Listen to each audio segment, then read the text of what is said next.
On behalf of the co-host countries, I would like to also thank Secretary General Guterres and you have been fantastic, for joining us, and we affirm our commitment to the United Nations reform, and reform is what we're talking about.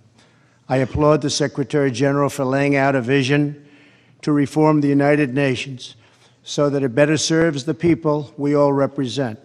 We support your efforts to look across the entire system and to find ways the United Nations can better and be better at development, management, peace, and security. The United Nations was founded on truly noble goals. These include affirming the dignity and worth of the human person and striving for international peace.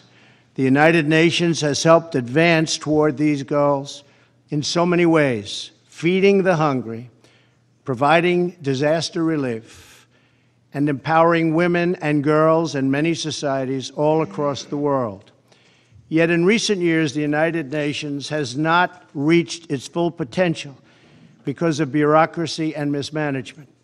While the United Nations on a regular budget has increased by 140% and its staff has more than doubled since 2000, we are not seeing the results in line with this investment.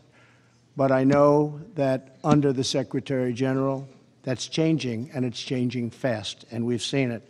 That's why we commend the Secretary General and his call for the United Nations to focus more on people and less on bureaucracy.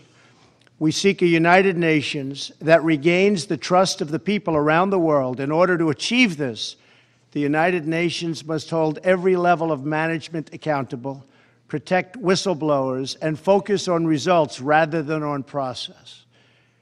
To honor the people of our nations, we must ensure that no one and no member state shoulders a disproportionate share of the burden, and that's militarily or financially. We also ask that every peacekeeping mission have clearly defined goals and metrics for evaluating success. They deserve to see the value in the United Nations, and it is our job to show it to them.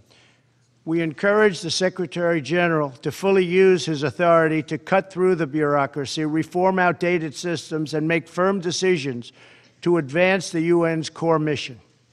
Further, we encourage all member states to look at ways to take bold stands at the United Nations with an eye toward changing business as usual and not being beholden to ways of the past which were not working.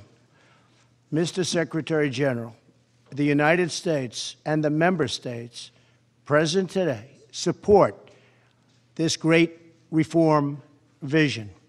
We pledge to be partners in your work, and I am confident that if we work together and champion truly bold reforms, the United Nations will emerge as a stronger, more effective, more just, and greater force for peace and harmony in the world. Thank you, Mr. Secretary General, and I look forward to advancing these shared goals in the years to come, and it is a great honor to be with you today. Thank you.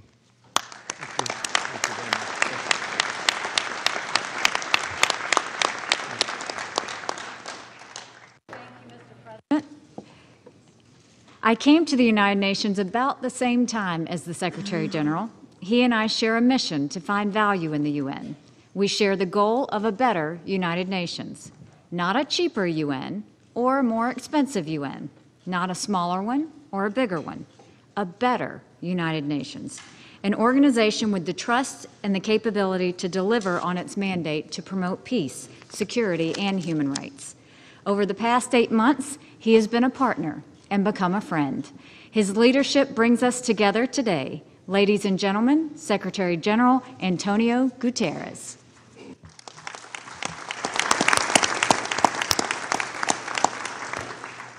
Mr. President, thank you very much for your engagement and your support. And I also thank Ambassador Haley for her leadership, her partnership, and her commitment. And I'm very grateful to all the leaders here today. Excellencies, ladies and gentlemen, someone recently asked what keeps me up at night. And my answer was simple: bureaucracy. Fragmented structures, Byzantine procedures, and endless red tape. Someone out to undermine the UN could not have come up with a better way to do it than by imposing some of the rules we have created ourselves. I even sometimes ask myself whether there was a conspiracy to make our rules exactly what they need to be for us not to be effective. But above all, let us never forget that we are here to serve the people. People suffering in poverty or exclusion, people victimized by conflict, people whose rights and dignity are being denied, but also people with ideas and dreams who need a helping hand. Reform is for them. But reform is all for the hard-working taxpayers who underwrite all the crucial work we do. And reform is for everyone serving under the UN flag, all of whom deserve the conditions to do their vital job. To serve the people we support and the people who support us, we must be nimble and effective, flexible and efficient. And we must do so keenly aware of our obligation to live up to the values of the United Nations Charter. Together, we are making progress on a broad and bold reform agenda to strengthen the United Nations. We have launched a game-changing strategy to end sexual exploitation and abuse.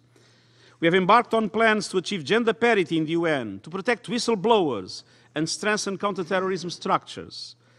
And we are reforming our peace and security architecture to ensure we are stronger in prevention, more agile in mediation, and more effective and cost-effective in peacekeeping operations.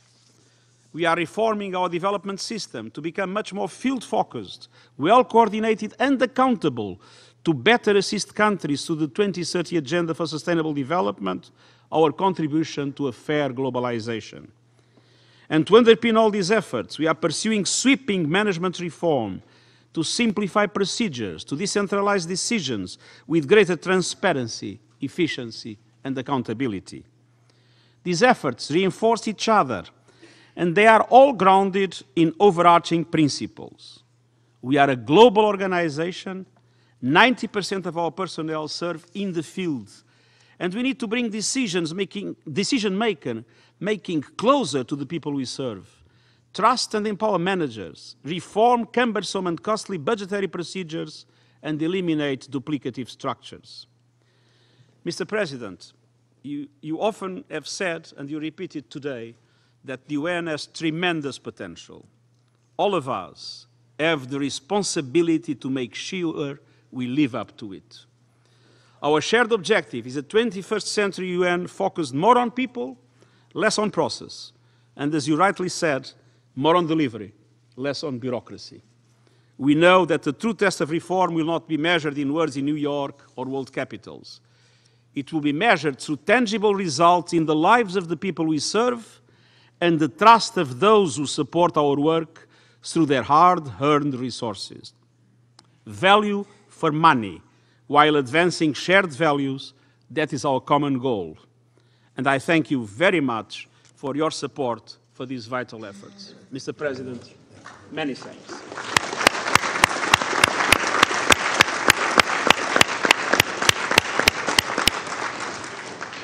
Thank you, Mr. President and Mr. Secretary General. Today is a great day, but it's the beginning of a process, not the end. There are 193 members of the United Nations. That means there are about 70 member states out there that have not yet signed the Declaration of Support for United Nations reform. Our mission leaving here today is to not be satisfied with less than a complete consensus on this reform agenda.